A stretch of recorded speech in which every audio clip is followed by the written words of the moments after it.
Suzanne Lucas, welcome to our YouTube channel here with Viva Valet. I'm Jennifer Cain Birkmose, CEO and co-founder of Viva Valet.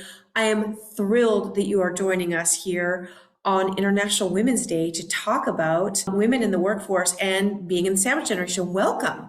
Thank you. I'm happy to be here. It's such an honor. So for those of you who are not familiar with Suzanne Lucas, you'll be seeing her background right now, Evil HR Lady. She is Evil HR Lady. She is known as the Evil HR Lady because she is one of the top influencers in HR. She's a public speaker in it. You'll find her on lots of podcasts and lots of headline events where she's giving advice to companies about how to improve and improv their HR systems. She's also a TEDx speaker, and she's also a contributing author to Inc. magazine. So Suzanne, thank you for joining us. Thanks for having me.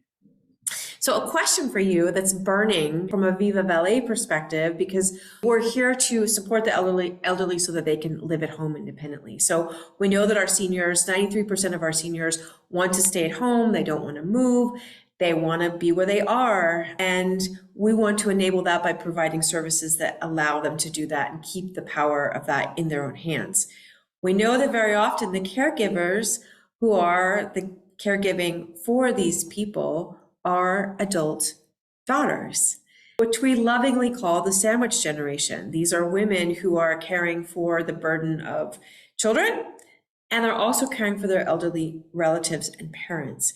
So from an HR perspective, an employer perspective, what are the trends you're seeing in this, and what kinds of pressures are you seeing that put on the workforce, especially women in the workforce, being a part of the sandwich generation? There's so much pressure on the sandwich generation because you've got kids, you've got parents, and you've got a job.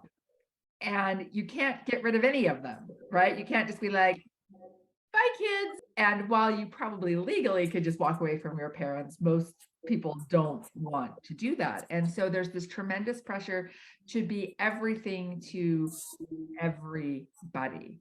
And just yesterday, I was talking with a friend who was so stressed out because her mother had just had surgery. Her father can't be left alone. And so she's running back and forth between the hospital and then staying with her dad and trying to get her kids to school and do work and do all of these things. And I said to her, something's got to give, right?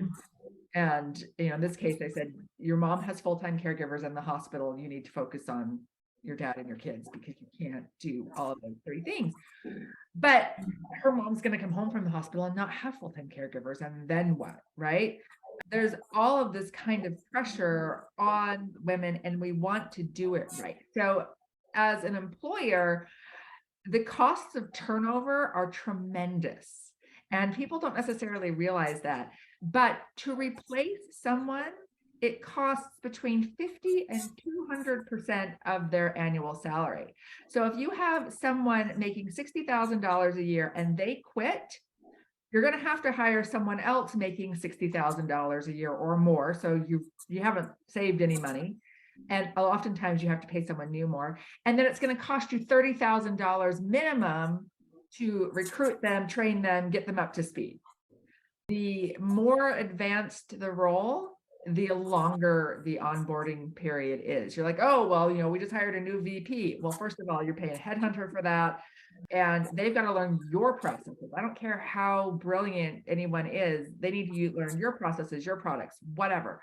It's tremendously expensive.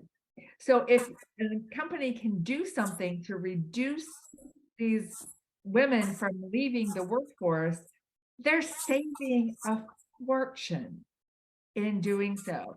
Things like flexibility, allowing people to work from home, allowing people, this is something that's come up a lot lately, allowing people to work from somebody else's home for a time period. To not be like, you have to, when I say you could work from home, I meant you could work from your home, but you live in Pennsylvania and your mom is in California and I know she needs help, but you can't work there. Now, there are some tax things that go on, but the reality is if someone's going to go somewhere for 2 weeks, nobody cares. Tax people don't care. They're not going to come after you. You need to be allowed to allow people that kind of flexibility, because if you don't, who are your employees going to prioritize? Their job or their mothers or their fathers or their kids? And let me tell you, it's not going to be the job.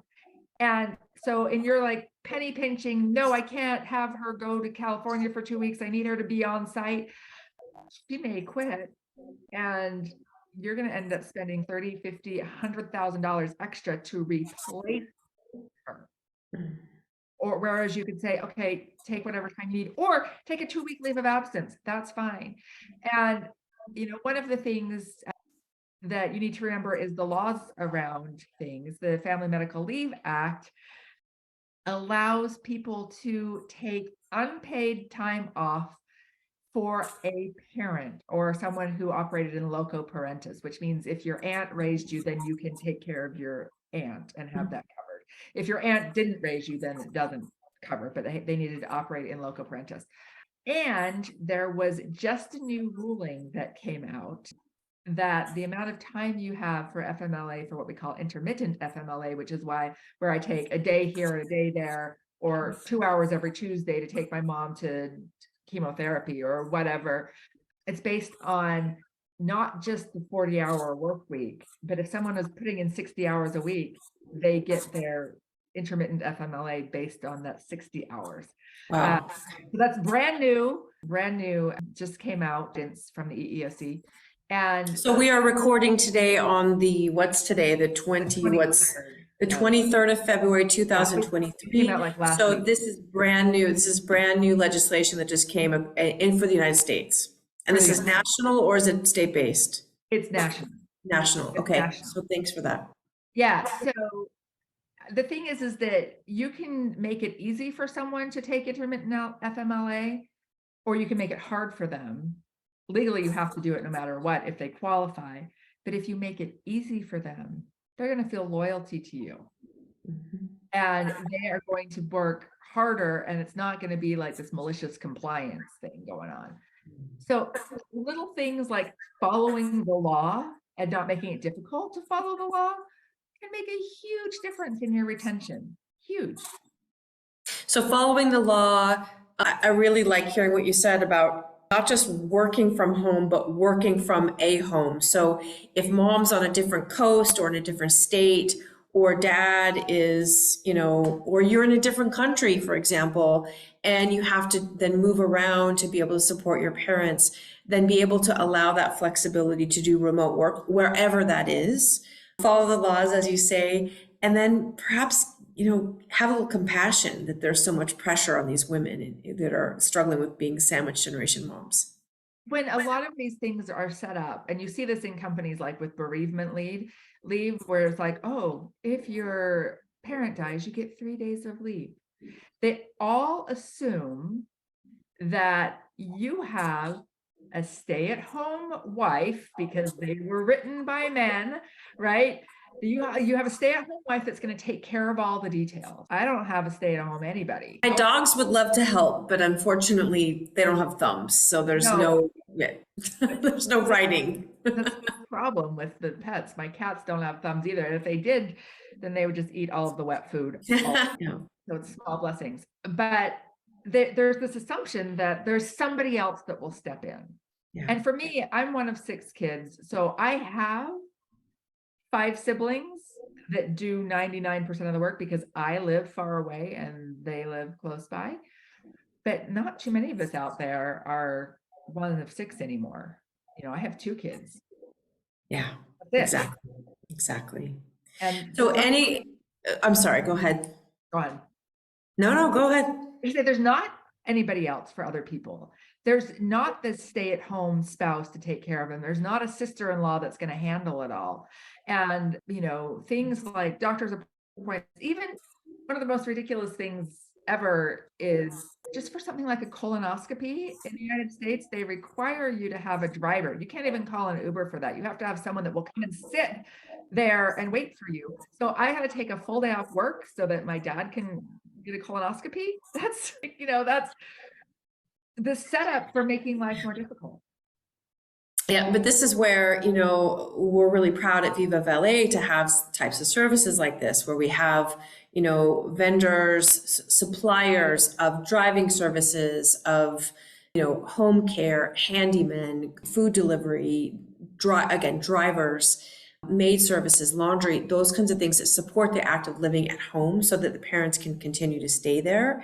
We're hoping that that's going to take pressure off of women like us who are in the workforce and are also caring for our children or raising our children, but are also caring for our elderly, because we want to do the best for everyone. And we can't always be physically there. And we want to be able to offer that support. So we're hoping that as a part of our mission, that we're able to first and foremost support the seniors. And also for women like us, we get it. We get you're under pressure. We get you're under stress. We see you and we want to help you alleviate some of your pressure. And it's that pressure alleviation that bosses can do a lot for. And one of the most underused things is an employee assistance program where you can get help some of that stuff, because one of the things that just puts pressure on women is this whole decision fatigue thing. When my kids say, "Mom, what's for dinner?" and I'm like, "I don't care," because it's just one more decision. And if you can take any of that away, then that is a huge help. Any of that. So, Suzanne Lucas, I want to say thank you so much for joining us today on International Women's Day to talk about this and really educate us on understanding the problem a little bit more granularly as you have, and also help us to start to come up with solutions that we can use in employer-based systems and companies to support women like us who are managing children and the elderly. And we really hope to have you back and continue this conversation beyond International Women's Day. Thanks so much. Thanks, Suzanne. Have a wonderful day. Bye. Bye.